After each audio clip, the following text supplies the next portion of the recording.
slices of plastic. Holographic teleportation is a good analogy.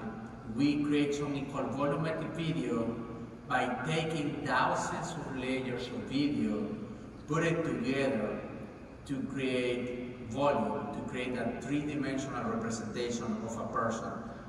As you can see here, I have one of my employees teleported from Huntsville, Alabama to Houston, Texas, and I can see him as a three-dimensional person. How we came here, it was a very interesting story. I believe Eric was talking about undersea habitats. We performed during the last NASA NEMO mission, NEMO 23, our demonstration of our holographic training technology under Dr. Joe Smith and actually one of my colleagues, Kristen Todd, she's here. We demonstrated a medical procedure with the astronaut Samantha Cristoforetti, and it went very well. We had a NASA surgeon in Houston. Meanwhile, Samantha Cristoforetti was performing a simulated medical surgery under the sea. At the end, the Air Force General and NASA Surgeon Joe Smith told me like, hey, this is pretty cool, what else can you do? And I told him like, hey, there is a company called Microsoft and they have something called Holographic Teleportation. They have a huge studio with 109 cameras. They can record through volumetric video, and after a couple of weeks, they can just project it using something called a HoloLens, which is a mixed reality headset, do hologram. I said, I like that. You don't have 109 cameras, you only will have maybe one. I want to do it on a station. I was talking like, this holoportation takes like a huge bandwidth. He said, yeah, you only have 5 megabits per second, which is similar of what you had with your cell phone in 2007. And actually, space station, we have issues like radiation, satellite handovers, the communication is not a steady communication, and multiple firewalls. Well, we figured it out. And as a result, in October 2021, and it was a very special day for me because it was the anniversary of the death of my father. He passed away when I was 10. We succeeded with the first holographic teleportation in space. As you can see over there, this is Dr. Joe Smith projected as a three-dimensional hologram on a station, and next to him it was me. And it was a very good technical demonstration about how this technology can be very powerful for medical evaluations. After that, we performed a couple of holographic teleportations, and at that point, NASA sent a press release. The wife, Dr. Joe Smith's wife, she's from Japan, and they had vacation in a very tiny island in Japan. And he told me like they only have radio, not television. When they went on vacation, Joe's brother-in-law came running and said, Joe, I just heard that NASA invented something called holographic teleportation, and they teleported a NASA surgeon to the space station. Do you know something about that? And he said, yeah, that was me. How do you know that? I was like, yeah, I was here on the radio in Japan in this island. So he called me and said, hey, Fernando, guess what? My brother-in-law heard this. I was like, yeah, that became viral in at least 15 different languages. So NASA was pretty excited. We became very excited about that. But the excitement was just the beginning. What I want to show you is a video of one of the astronauts, Kayla Barber. She was on a station, and astronauts, they are very smart people, and they spend months on the station. They know every single inch of the station and every single person. What was mesmerizing she knew that Dr. Joe Smith will appear as a hologram, but before the holoportation, she got distracted, looked to her left, and then floated a little forward. When she moved her head to the right, Dr. Schmidt was there as a hologram, and her reaction was like, hey, stay back, you're invading my personal space. Then she stopped and she laughed. Let me show you the video and why this was very, very important. And hopefully there is audio. 1 second. There you go.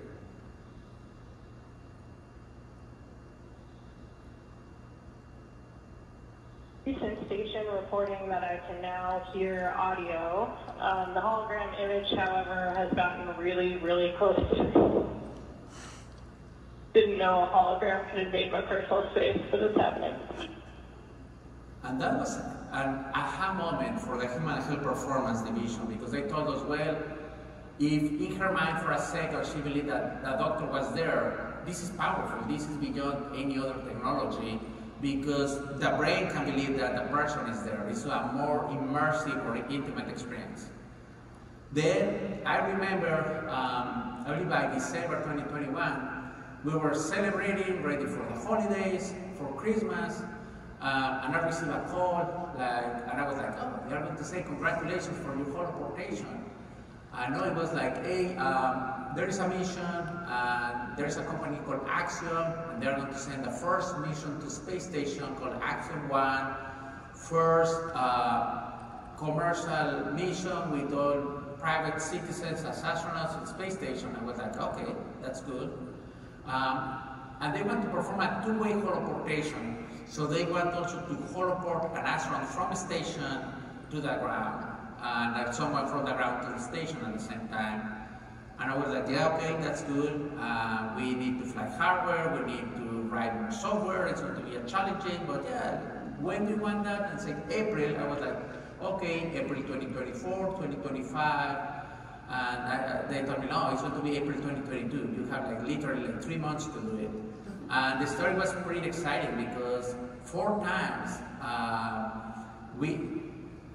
NASA told us like it's not going to be possible, and we figure out ways to do it. NASA they have the smartest people on Earth, at least from my perspective. We figured out a way to make it happen. So this is on the left, Mark Patty, the Canadian astronaut, holoported from station to the ground, performing, one of the NASA surgeons is performing a medical checkup. And then on the right, you will see another video of 2 Canadian astronauts holoported from mission control to the station. Okay, can you point with your other hand to where that pain is?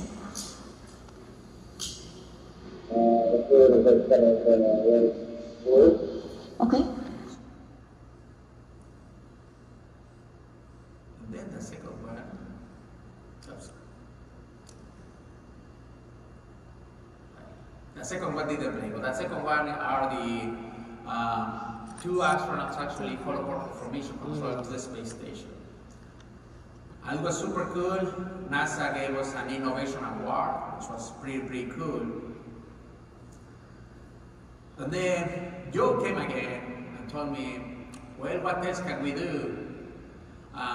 By that time, we had a lot of fans from Star Trek and Star Wars calling and asking questions and super excited about this. And I was like, well, why if we really build a holodeck like Star Trek? I said, well, let's do that. That's an interesting idea. So right now at the Johnson Space Center, starting again, this was October 2023, we created the first operational holodeck in human history. This is at NASA, the Johnson Space Center. So this is a room, and the idea is that you can holoport from this room, from the holodeck, all the way to the station, and our goal is to go to the moon.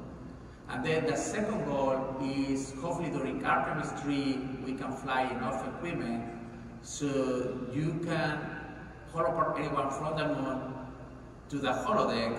But the best part is to have enough equipment so we will be able to project on real time whatever is happening on the moon inside this holodeck. Just like a Star Trek, but a little better.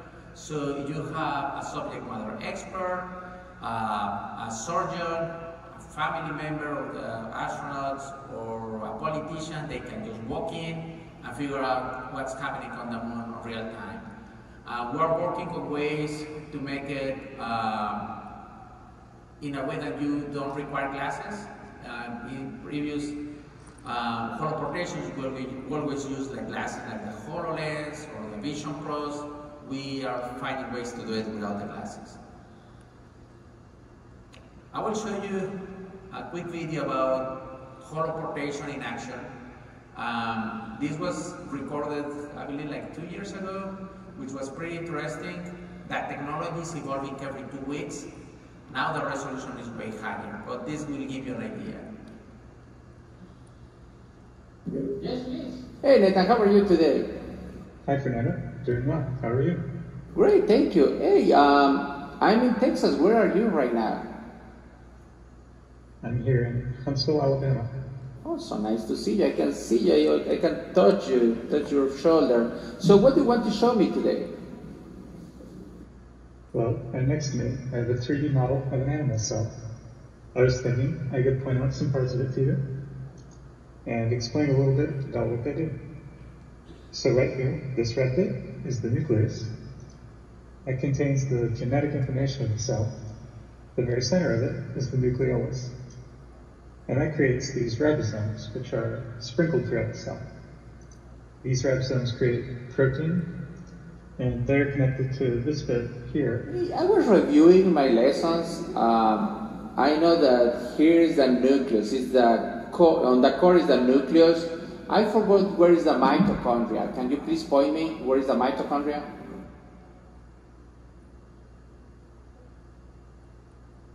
Sure thing. The blue part right here is the mitochondria. Well, I think this would be quite amusing. I could introduce myself. Hello, my name is Vince Cerf. I'm Vice President and Chief Internet Evangelist at Google, and the year is 2023. And we are speculating about the world of 2053, 30 years from now. And we're experimenting with a new concept of holographic recordings. And we're wondering, and I am wondering, of course, how you in 2053 will be looking back on this by now ancient example of our early attempts at holographic communication. I'm sure you'll find it a little amusing, but perhaps you'll also give us some credit for breaking into a new phenomenon, into a new capability 30 years before your time. And I just wish that I had a time machine to either go there to 2053 and find out what this looks like, or at least have you come back and join us and tell us what's going on in 2053 that we wish we knew in 2023. Yeah, welcome to the future. You're now experiencing what our astronauts experienced on board the International Space Station when we were holoported to the space station. Now I'm holoporting to you there in the holodeck. The future is now.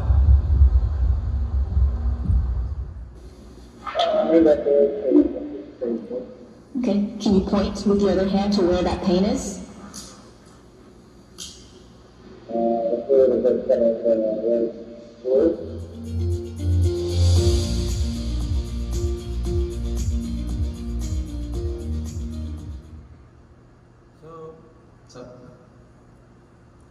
So what we're doing now is holoportation is fantastic.